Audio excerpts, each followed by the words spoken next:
Halo teman-teman, selamat pagi, siang, sore, malam, dimanapun teman-teman berada saat menonton video ini. Semoga teman-teman dalam keadaan yang sehat ya. Saya, George Martin, sebagai salah satu dari trainer yang akan menemani teman-teman ingin mengucapkan terima kasih karena telah menjadi peserta training kami pada kesempatan kali ini. Nah, tapi di sini saya tidak sendirian, melainkan ditemani oleh dua trainer lagi. Yuk kita berkenalan terlebih dahulu. Halo, perkenalkan nama saya Jessica Naomi sebagai trainer yang akan menemani teman-teman untuk beberapa waktu ke depan. Halo, perkenalkan nama saya Abigail Josephine sebagai trainer. Pada kesempatan kali ini, kita akan mempelajari bagaimana level up your confidence in public speaking. Jadi bagi kalian yang masih ragu untuk mengatasi rasa takut dalam berkomunikasi dan ingin mengetahui cara meningkatkan percaya diri dalam komunikasi di perkuliahan, training ini adalah jawaban yang tepat untuk kalian. Sebelum kita membahas aturan dalam training, saya ingin teman-teman semua mengisi link pretest yang ada di layar ataupun yang ada di description box sekarang, agar kami dapat mengetahui kondisi dan kemampuan teman-teman dalam berkomunikasi di depan umum sebelum mengikuti training ini. Silahkan pause dahulu video kami dan mengisi link tersebut ya. Baik, jika sudah selesai mengisi link, di sini terdapat beberapa aturan yang perlu teman-teman ketahui sebelum memulai training ini. Yang pertama, teman-teman dapat mengatur posisi duduk dengan senyaman mungkin sebelum menyimak materi. Yang kedua, menyiapkan notes untuk mencatat. Yang ketiga, jangan lupa untuk menyiapkan air minum. Yang keempat, terdapat tugas singkat yang harus teman-teman kerjakan. Silahkan langsung tuliskan jawabannya di kolom komentar YouTube dengan format nama, strip, kelompok, dan jawaban. Karena akan ada hadiahnya loh. Yang kelima, diingatkan kembali, jangan lupa untuk mengisi link evaluasi diri, seperti yang telah saya sampaikan sebelumnya. Dan yang terakhir, yaitu yang keenam, jangan skip videonya dan tonton sampai habis karena ada beberapa pengumuman di akhir. Tanpa berlama-lama lagi, di sini saya akan menjelaskan materi training apa saja yang akan dipelajari bersama hari ini. Yang pertama, terdapat communication apprehension. Yang kedua, cognitive restructuring. Yang ketiga, self-confidence. Dan yang terakhir, teknik untuk membangun self-confidence. Semua materi ini terdapat pada handout yang telah kami sediakan dan dapat teman-teman akses melalui link yang ada dalam description box. Nah, sebelum kita lanjut, yuk kita lihat kasus seperti apa sih yang sering terjadi terkait komunikasi ini, khususnya di dalam perkuliahan.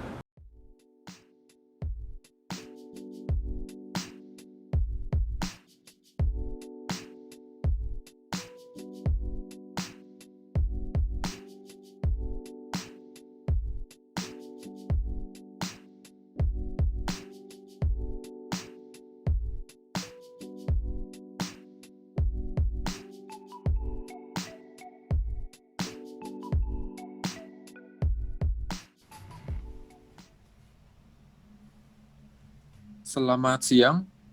Hari ini agenda kita akan melakukan presentasi kelompok terkait tugas minggu lalu.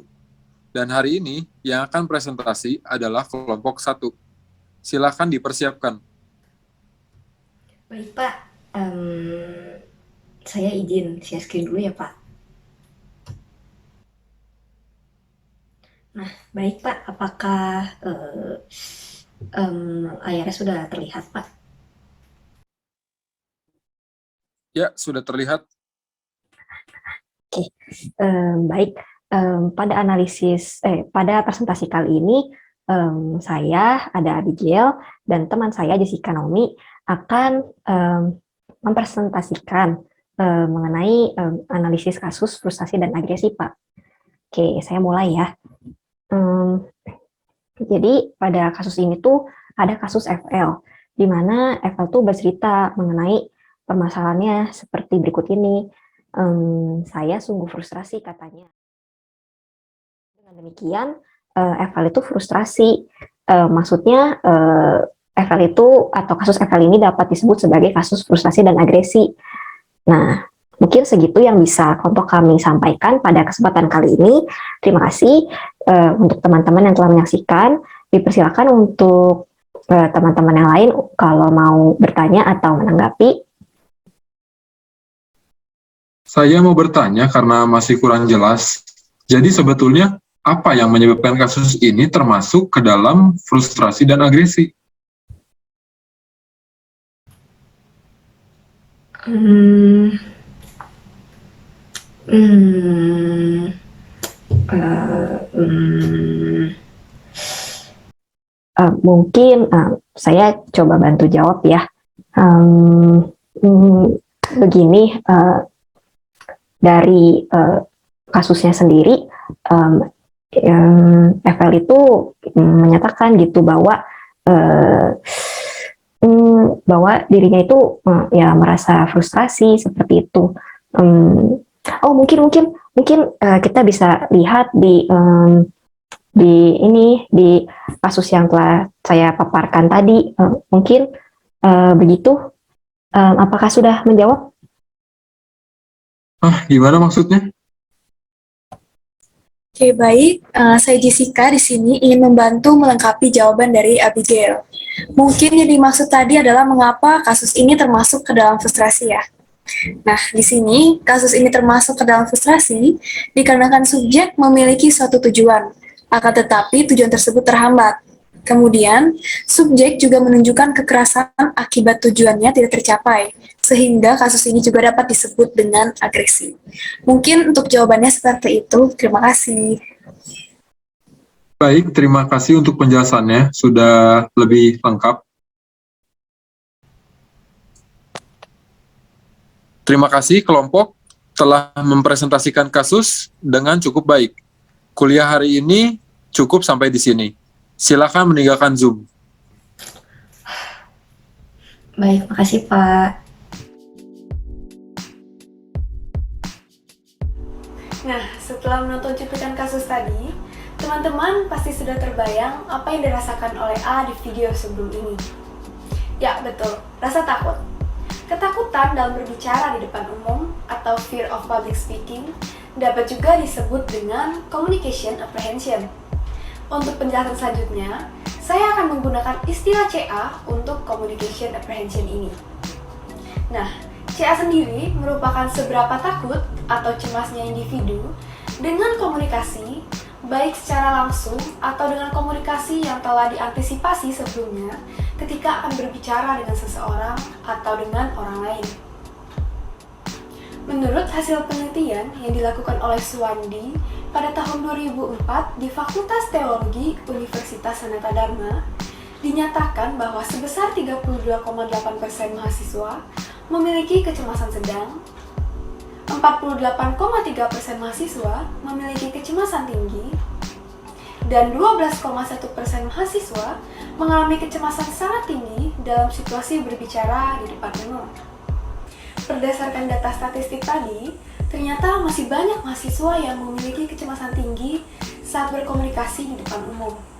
Nah, kecemasan atau ketakutan yang tinggi ini dapat dilihat dari dua hal, yaitu perilaku dan juga reaksi fisiknya. Pertama, orang dengan CA yang tinggi menunjukkan perilaku menghindari interaksi komunikatif dalam hubungan pribadi, profesional, situasi sosial, dan saat berada dalam ruang kelas. Akibat dari penghindaran ini adalah adanya miskomunikasi dan kesalahpahaman yang akan semakin parah bila penghindaran terus-menerus dilakukan. Yang kedua, biasanya orang-orang seperti ini akan menunjukkan reaksi fisik, seperti jantung berdegup kencang, bibir kering, anggota tubuh berkeringat seperti pada telapak tangan, punggung, dan sebagainya, anggota tubuh bergetar seperti pada tangan atau anggota tubuh lainnya, suara bergetar, kram perut, dan lain-lain. Nah, dari ciri-ciri ini, apakah teman-teman pernah mengalami kondisi tersebut saat melakukan komunikasi di depan umum? Nah, coba teman-teman ingat kembali. Nah, teman-teman, apabila CA ini tidak segera ditangani, maka yang pertama akan menyebabkan disposisi negatif terhadap kemampuan individu dalam hal interaksi publik yang dapat mengarah ke tingkat keterlibatan yang lebih rendah dalam komunikasi, sehingga dapat meningkatkan ketakutan. Selanjutnya, akan memperparah situasi yaitu kecemasan atau ketakutan ini akan terus berada di dalam diri individu. Dan yang kedua, komunikasi yang terjalin akan tidak efektif sehingga dapat berdampak pada kerjasama yang tidak optimal antara satu individu dengan individu yang lainnya. Setelah mengetahui dampak dari CA tersebut, untuk menangani rasa takut, kita harus mengenal dan mengidentifikasi faktor-faktor yang menyebabkan ketakutan yang dialami. CA dikenal sebagai resultant condition, yang berarti setiap orang memiliki faktor penyebab ketakutan yang berbeda dalam menghadapi tantangan. Dengan demikian, penting bagi kita untuk mengenali terlebih dahulu jenis-jenis faktor penyebab ketakutan yang dialami. Berikut adalah klasifikasi dari faktor penyebab CA. Klasifikasi dari faktor penyebab CA terdiri dari 4 macam. Yang pertama ada trait anxiety, yang kedua ada state anxiety, yang ketiga ada scrutiny fear, dan yang keempat ada frames of reference. Seperti yang telah dijelaskan sebelumnya, terdapat 4 klasifikasi faktor penyebab communication apprehension. Yang pertama adalah trait anxiety. Trait anxiety merupakan jenis kecemasan yang selaras dengan kepribadian individu. Orang yang menyebut dirinya pemalu seringkali berusaha untuk menghindari interaksi, karena mereka tidak yakin bagaimana mereka akan dipersepsikan oleh orang lain. Sikap menghindari interaksi karena takut dinilai oleh orang lain ini bukanlah sesuatu hal yang sulit untuk dilakukan. Namun, jika berlangsung secara terus-menerus, maka akan membentuk suatu pola perilaku atau kepribadian. Menurut para peneliti, ciri-ciri orang yang seperti ini cenderung ragu-ragu dan skeptis ketika melihat setiap kesempatan untuk mengekspresikan dirinya secara terbuka. Trait anxiety ini dapat diatasi secara efektif melalui penerapan cognitive restructuring atau CR dan memiliki pengalaman berkomunikasi yang hati-hati dan disengaja. Berikutnya ada state anxiety. State anxiety merupakan jenis kecemasan yang berasal dari situasi eksternal yang individu temukan sendiri. Selain CA yang disebabkan oleh trait anxiety, para peneliti telah menemukan bahwa CA lebih sering berasal dari ketakutan yang terkait dengan pengawasan, evaluasi, dan pengalaman negatif. Beberapa orang mungkin memiliki pengalaman negatif saat berkomunikasi di depan umum pada usia awal, seperti lupa baris dialog, salah berbicara atau salah mengeja akan suatu hal, kurang mampu untuk menyampaikan pendapat dengan baik saat dipanggil di depan kelas, dan sebagainya. Pengalaman-pengalaman tersebut merupakan hal yang dapat mengakibatkan sedikit rasa malu di depan publik, dan juga seringkali dapat menyebabkan terbentuknya state anxiety pada diri individu. Berikutnya ada scrutiny fear. Scrutiny fear merupakan jenis ketakutan karena menganggap dirinya diawasi atau diamati. Biasanya, jenis ketakutan ini berasal dari aktivitas yang tidak terlalu melibatkan interaksi dengan orang lain, tetapi lebih ke bagaimana orang itu merasa bahwa dirinya diamati. Ketika diminta untuk mengkategorikan jenis CA mereka sendiri, banyak orang akan mengidentifikasinya dengan fenomena ini atau scrutiny fear ini. Sama dengan trait anxiety, scrutiny fear dapat diatasi secara efektif melalui penerapan cognitive restructuring dan memiliki pengalaman berkomunikasi yang hati-hati dan disengaja. Yang terakhir adalah frames of reference. Frames of reference atau kerangka acuan adalah konteks, sudut pandang, atau persepsi seseorang terhadap suatu kegiatan yang nampaknya selalu terjadi, dan individu dapat membatasi secara selektif arah dari hasil kegiatan tersebut. Jika antisipasi yang dilakukan dihargai, maka kerangka acuan ini dapat menjadi kebiasaan bagi orang yang menerapkannya, atau dapat disebut dengan habitual frames of reference. Atau, kerangka acuan ini akan menjadi dasar bagi kita untuk melakukan pendekatan pada tindakan tertentu, atau dapat disebut juga dengan personal frames of reference. Mari kita bahas satu persatu. Yang pertama ada habitual frames of reference. Habitual frames of reference adalah kondisi di mana seseorang mengalami suatu tantangan yang serupa, namun selalu memberikan persepsi negatif pada tantangan tersebut, sehingga menghasilkan kebiasaan perilaku yang buruk. Dengan mengembangkan habitual frames of reference ini, berkaitan dengan kegiatan berbicara di depan umum. Biasanya berasal dari gabungan antara pengalaman pribadi yang tidak menyenangkan. Contohnya adalah sebagai berikut. Setiap kali B diminta untuk presentasi, maka pada hari itu B cenderung tidak akan hadir di kelas, karena sebelumnya pernah ditertawakan oleh teman-temannya.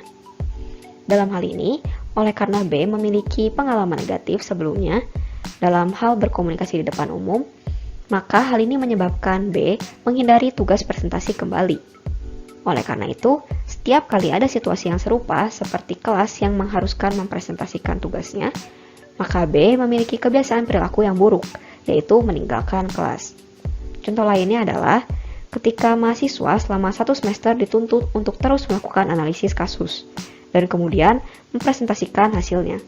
Maka mahasiswa cenderung memperhatikan kualitas analisis yang dilakukan, daripada cara penyampaian yang mereka lakukan.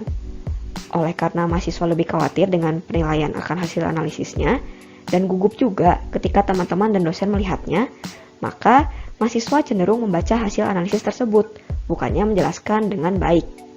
Dengan demikian, tindakan berbicara di depan umum menjadi tekanan bagi orang yang mengalaminya. Berikutnya yang terakhir adalah personal frames of reference.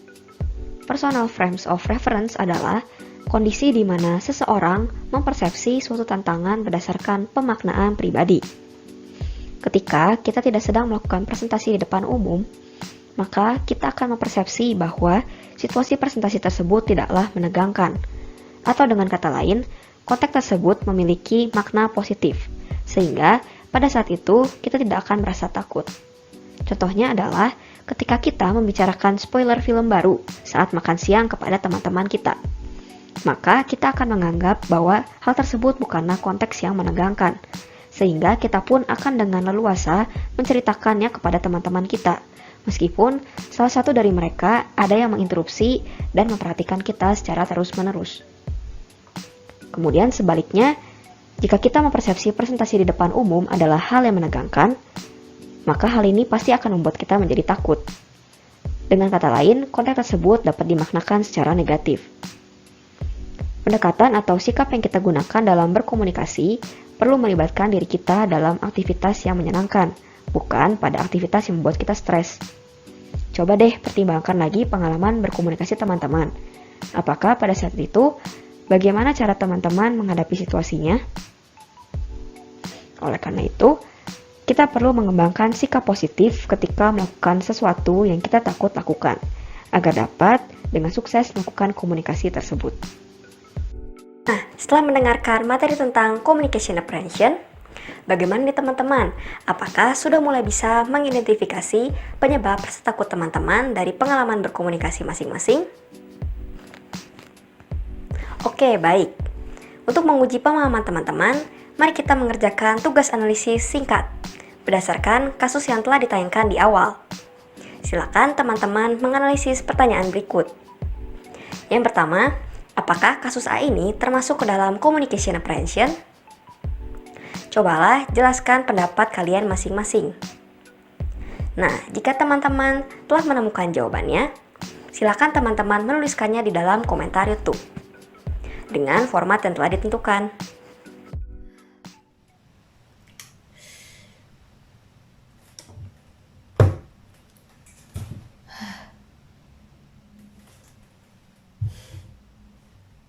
Tadi kok si Jess langsung gantiin jawab pertanyaan si Martin ya? Apa aku kurang kompeten gitu? Sampai-sampai si Jess juga ikut ngejawab lagi. Terus si Martin juga kayak ngerutin alis gitu. Tapi aku juga tadi takut sih mau ngomong karena ya diperhatiin sama orang lain. Dan juga melihat reaksi mereka kayak gitu.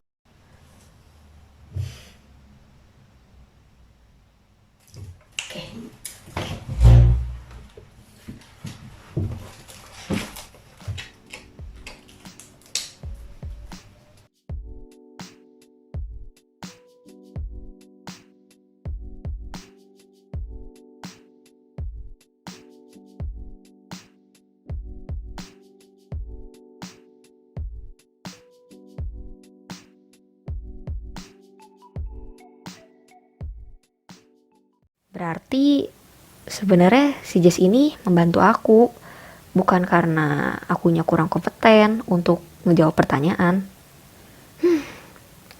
Kalau aja aku sebelumnya persiapin diri dulu sebelum presentasi, pasti aku nggak akan takut tadi saat menjawab pertanyaan. Dan nggak akan tuh ada kejadian si Jess bantuin aku atau si Martin beraksi kayak gitu.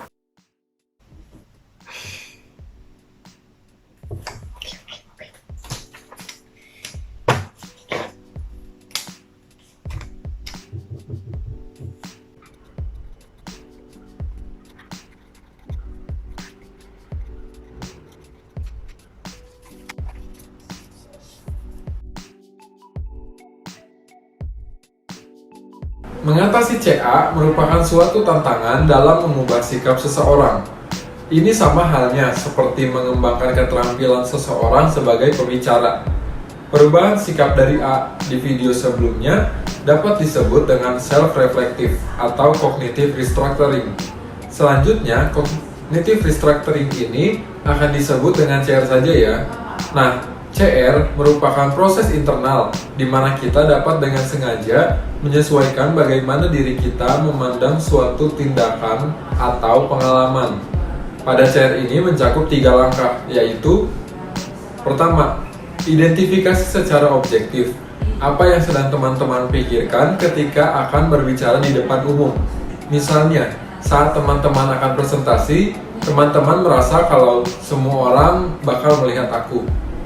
Kedua, identifikasi inkonsistensi yang terjadi antara persepsi dan kenyataan. Misalnya, coba posisikan teman-teman sebagai seorang audiensnya.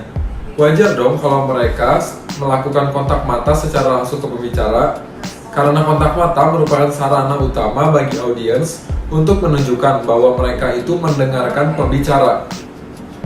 Ketiga, ganti pemikiran yang destruktif dengan pemikiran suportif. Misalnya, setelah teman-teman mengubah persepsi tersebut, teman-teman menjadi berpikir bahwa oh, ternyata mereka melihat aku itu karena ingin menghargai dan menunjukkan kalau mereka itu mendengarkan apa yang aku sampaikan. Jadi, CR ini dapat digunakan untuk menangani rasa takut dengan cara menerima rasa takut itu sendiri, menyadari, serta memiliki kemauan untuk mengurangi dampak dari CA. Tetapi, langkah-langkah CR ini memang selalu lebih mudah untuk diucapkan dibanding dilakukan. Jadi, perlu adanya suatu proses yang membutuhkan waktu, kesabaran, dan juga latihan. Selain itu, yang perlu teman-teman ingat adalah CR merupakan sarana untuk menghentikan kebiasaan. Kebiasaan itu sudah terbentuk bukan selama periode waktu yang cukup panjang, jadi pasti tidak akan instan. Untuk mengubah kebiasaan ini, teman-teman perlu melakukannya secara bertahap, seiring waktu, dan juga disengaja. Setelah teman-teman mendengarkan materi mengenai CR, coba teman-teman ingat kembali cuplikan kasus kedua yang telah teman-teman lihat. Berdasarkan kasus tersebut, coba teman-teman analisa. Dari tahap 1, perilaku apa yang ditunjukkan oleh A. Dari tahap 2, perilaku apa yang ditunjukkan oleh A. Dari tahap 3, perilaku apa yang ditunjukkan oleh A. Tulis jawabannya di kolom komentar ya. Jadi, apa sih self-confidence itu? Nah, menurut Loster, self-confidence adalah keyakinan atas kemampuan diri sendiri sehingga individu tidak ragu untuk bertindak, merasa bebas melakukan hal-hal yang disukai, bertanggung jawab, sopan saat berinteraksi dengan orang lain, menghargai orang lain, memiliki dorongan berprestasi, serta mengenali kelebihan dan juga kekurangan yang ada dalam diri sendiri. Dengan adanya self-confidence, maka teman-teman akan termotivasi untuk bertindak mencapai tujuan. Misalnya, ketika teman-teman ingin berkomunikasi di depan umum, maka teman-teman tidak akan merasa ragu, percaya pada kemampuan diri sendiri, berani untuk mengungkapkan pendapat, dan memiliki penilaian positif terhadap kemampuan diri teman-teman. Akan tetapi, jika teman-teman tidak memiliki rasa percaya diri ini, maka teman-teman akan merasakan dampak negatif dari kecemasan saat berbicara. Misalnya, teman-teman akan merasa takut salah mengucapkan kata ketika akan berbicara di depan umum. Perlu teman-teman ketahui, Ketika kita masih tinggal di zona nyaman, maka kita tidak akan sadar bahwa kita itu mampu untuk bertumbuh dan juga dapat mengembangkan keterampilan yang baru. Oleh karena itu, di sini kami akan membagikan beberapa teknik untuk membangun self-confidence dalam berkomunikasi. Akan tetapi, apakah teman-teman masih semangat sampai di sini? Nah, untuk mengembalikan energi teman-teman, yuk kita break sejenak. Selamat istirahat!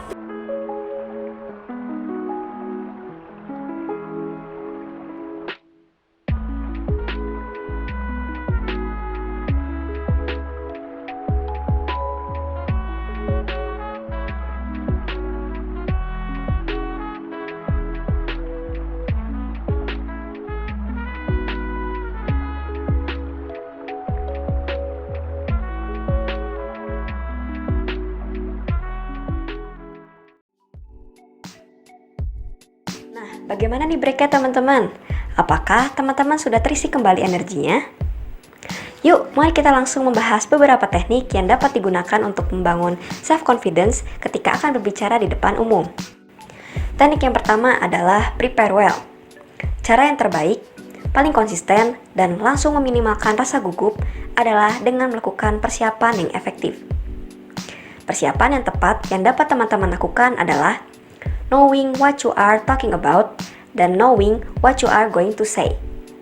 Kadang, selama latihan untuk mempersiapkan diri, kebanyakan dari kita hanya menekankan pada what am I talking about. Sehingga, saat teman-teman melakukan komunikasi di depan umum, atau melakukan presentasi misalnya, teman-teman kesulitan untuk mengutarakan apa yang sudah teman-teman persiapkan sebelumnya. Oleh karena itu, persiapan yang teman-teman lakukan menjadi sia-sia. Oleh karena itu, mari kita kenali terlebih dahulu 3 elemen utama, yaitu 2W dan 1H. W yang pertama adalah who, berkaitan dengan kepada siapa kita akan berbicara di depan umum. Kenalilah peserta teman-teman dengan mengetahui usia, jenis kelamin, latar belakang pendidikan dan budaya, serta minat mereka, agar kita memiliki sudut pandang yang tepat dan memiliki gaya bicara yang dapat dipahami oleh mereka. W yang kedua adalah what, berkaitan dengan apa tujuan kita berbicara di depan umum. Kenalilah tujuan mengapa teman-teman akan berbicara di depan umum.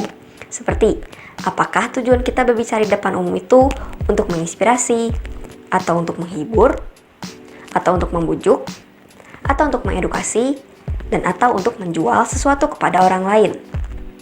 Kemudian, apa yang dapat teman-teman harapkan dari peserta setelah mendengarkan presentasi dari teman-teman?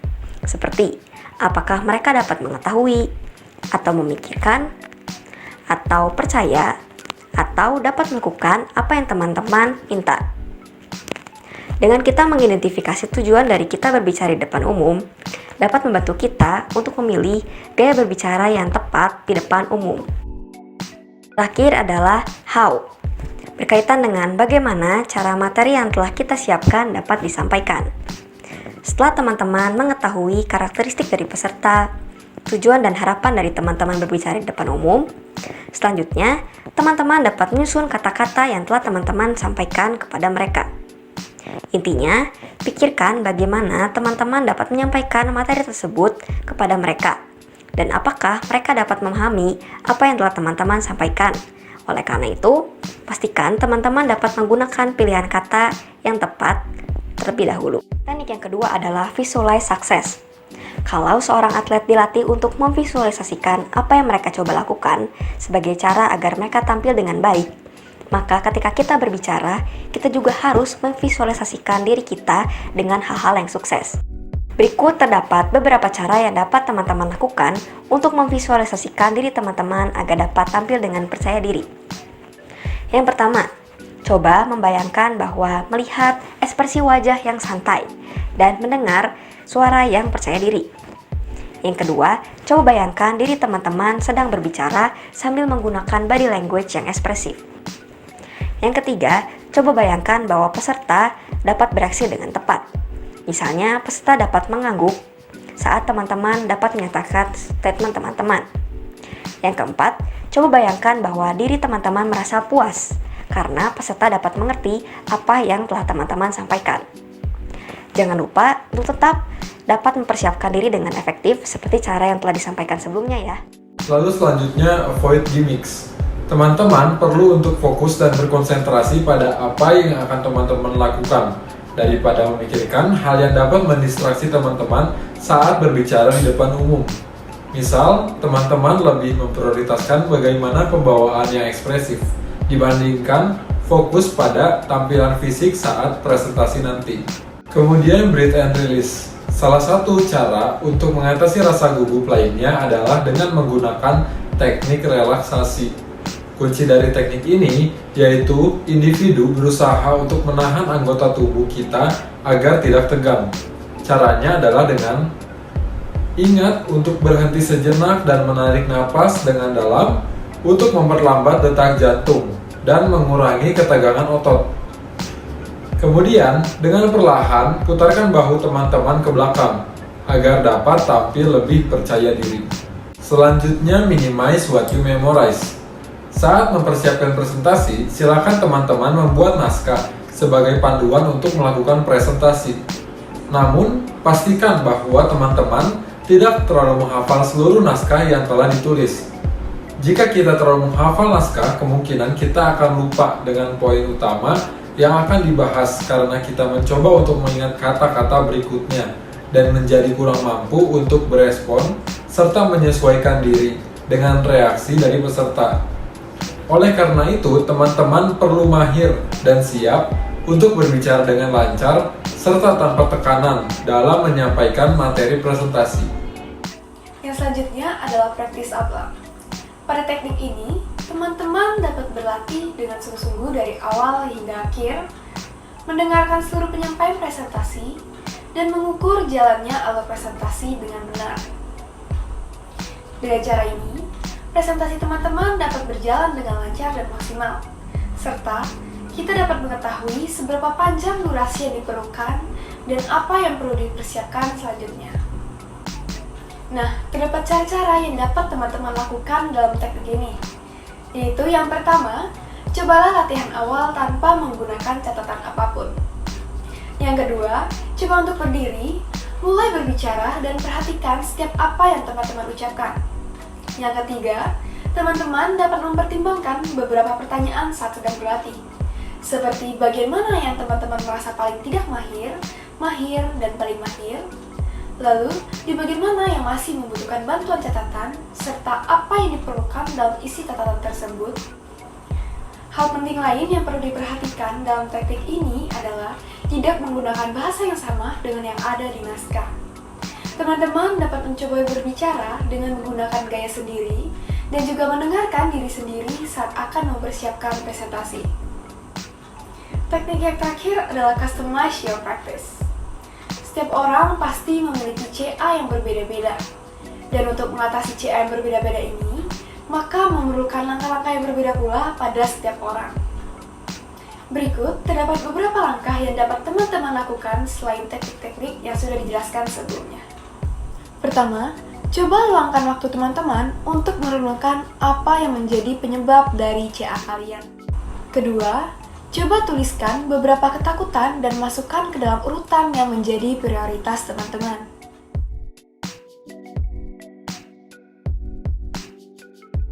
Yang ketiga, coba pikirkan bagaimana cara teman-teman untuk meminimalkan kemungkinan munculnya masalah yang sama.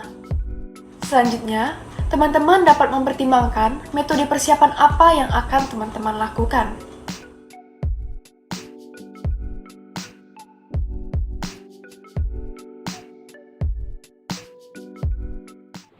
Termasuk ke dalam konflik, di mana dua goal yang saling bertentangan, bersifat aktual dan terjadi secara bersamaan. Baik, berarti kasus Nyonya D ini termasuk ke dalam konflik. Nah, dengan ini, sebelum kita akan berbicara di depan umum, teman-teman dapat menggunakan teknik-teknik yang telah dijelaskan tadi agar teman-teman dapat tampil percaya diri dan berbicara dengan lancar. Selamat pagi mahasiswa semua. Hari ini agenda adalah mempresentasikan tugas individu. Dipersilakan Abigail untuk melakukan presentasi pertama. Baik, Saya izin share screen terlebih dahulu ya, Pak. Oke, baik. Perkenalkan, saya Abigail yang akan membawakan presentasi kali ini. Baik, yang pertama... Setelah teman-teman mendengarkan materi training hari ini, kita akan melihat kembali materi apa yang telah dipelajari. Yuk, diingat kembali. Yang pertama, communication apprehension. Teman-teman ingat bukan jika CA ini dikenal dengan resultant condition, yang berarti tiap orang memiliki faktor penyebab ketakutan yang berbeda dalam menghadapi tantangan. Dengan demikian, penting bagi kita untuk mengenali terlebih dulu jenis-jenis faktor penyebab CA yang dialami. Terdapat beberapa klasifikasi faktor penyebab CA, diantaranya yaitu trait anxiety, state anxiety, scrutiny fear, dan frames of reference. Dalam hal ini, untuk cuplikan kasus video di awal bertujuan untuk menjelaskan salah satu dari faktor penyebab CA ini. Selanjutnya, cognitive restructuring. Perubahan sikap dalam mengatasi CA dapat dilakukan melalui self-reflective yang disebut cognitive restructuring atau CR, yang merupakan proses internal di mana individu dapat dengan sengaja menyesuaikan bagaimana mereka memandang suatu tindakan atau pengalaman. Dampak ketakutan dalam berkomunikasi setelah menerapkan CR akan berubah menjadi hal yang positif. Misalnya, dahulu kita merasa takut diamati oleh orang lain, namun sekarang kita memiliki pandangan yang berbeda, bahwa orang yang mengamati kita ternyata bermaksud untuk menghargai kita. Seperti yang teman-teman ingat, cognitive restructuring terdapat 3 langkah, yang dimana telah ditunjukkan pada cuplikan kasus video kedua. Berikutnya adalah self-confidence. Ketika teman-teman merasa yakin dengan kemampuan diri teman-teman, maka pastinya teman-teman akan semakin berenergi dan termotivasi untuk mencapai tujuan atau untuk bertindak. Namun, ketika teman-teman tidak memiliki rasa percaya diri yang tinggi saat berbicara di depan umum, maka teman-teman dapat merasakan dampak negatif dari kecemasan saat berbicara di depan umum. Oleh karena itu, terdapat beberapa teknik yang dapat digunakan untuk membangun percaya diri saat berbicara di depan umum. Di antaranya adalah prepare well, visualize success, avoid gimmicks, breathe and release, minimize what you memorize, practice out loud. Lalu, karena setiap orang memiliki faktor penyebab CA yang berbeda-beda, maka terdapat langkah-langkah yang berbeda pula untuk menanganinya. Dalam hal ini, teman-teman dapat menggunakan teknik customize your practice. Baik, dengan demikian telah berakhir training di hari pertama kita hari ini. Sebelum itu, saya ingin menyampaikan beberapa pengumuman yang perlu teman-teman perhatikan. Yang pertama, jangan lupa untuk mendownload worksheet action plan yang telah kami sediakan. Yang kedua, perhatikan instruksi mengenai pengerjaan worksheet tersebut, pembagian kelompok, dan juga penjelasan kegiatan pada training hari kedua nanti. Yang ketiga, jangan lupa juga untuk mengisi link evaluasi diri dan training di hari kedua nanti. Nah, semua informasi tersebut dapat teman-teman akses melalui link berikut ini. Atau teman-teman dapat melakukan scan QR code di layar masing-masing. Kami ingin mengucapkan terima kasih atas partisipasi teman-teman pada training hari ini.